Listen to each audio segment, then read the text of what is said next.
بنیادی تھیوری جو ہے مینجمنٹ کی، اس میں فریڈرک ٹیلر کا بڑا اہم رول ہے، اور فریڈرک ٹیلر تھوڑا سا انحراف کرتے ہیں، تھوڑا سا مختلف ہو جاتے ہیں جو ہمارے فیولز۔ فریڈرک ٹیلر صاحب جو ہے وہ کہتے ہیں کہ it is recognize there is not always a best way, لازم نہیں کہ ایک کام کو کرنے کا ایک ہی بیسٹ طریقہ ہو، سائنٹیفکلی کام کو ٹھیک طرح کرنے کے ایک سے زیادہ طریقے دس میں بھی possible. Employee can open here, employee can open here, تو کہتے ہیں employee can open hair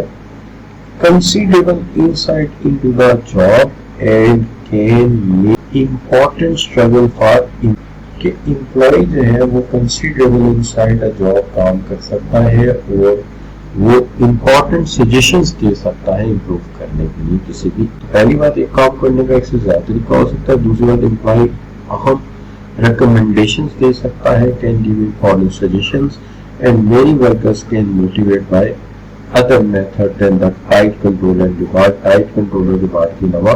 workers کو موٹیویٹ کرنے کے اور بھی بہت سے طریقے۔ یہاں پہ جو فریڈرک ٹیلر ہے بات کہتے ہیں کہ worker should set high targets but should be rewarded for achieving them، یعنی ریوارڈ یعنی ٹارگیٹ ہائی ہونے چاہیے، لیکن جب ٹارگیٹ اچیو کر لیے جائیں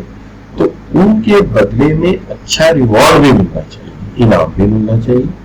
working method should be scientifically include the time and work, کہ جو ہمارا کام کرنے کا انداز ہے وہ سائنٹیفکلی پروون ہونا چاہیے، اور management should plan and control all workers, management کے پاس پلان ہونا چاہیے کہ پورے ورکرز کو وہ کنٹرول میں بھی رکھیں اور ان سے کام بھی لے سکیں، اور جو کام وہ چاہتے ہیں اس کے لیے باقاعدہ وہ منصوبہ بندی کر سکتے ہو کہ ان کاموں کو وہ کس طرح سے ان سے پرفارم۔ تو یہ بیسیکلی فریڈرک ٹیلر کے خیالات۔ اب ہم دیکھتے ہیں کہ فرق کیا ہے ان کا اور ان کا۔ تو ان کا جو بنیادی طور پہ کام ہے وہ کیا ہے؟ بنیادی کام ان کا جو کام کو کرنے کا ایک سے زیادہ طریقہ ہو سکتا ہے، دوسرا ہم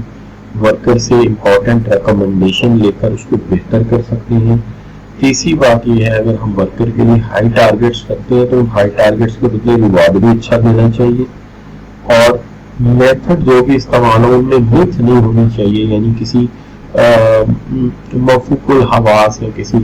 لاجکس کے بغیر کام نہیں ہونا چاہیے۔ کام کرنے کا میتھڈ ہمیشہ سائنٹیفک ہونا چاہیے اور ہمیں سائنٹیفک نالج پر بیس کرنا چاہیے، اور اپنی ڈیسیژنس کی بنیاد جو ہے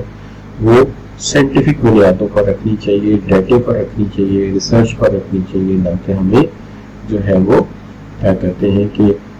میتھس یا ڈوگماز یا عقیدے یا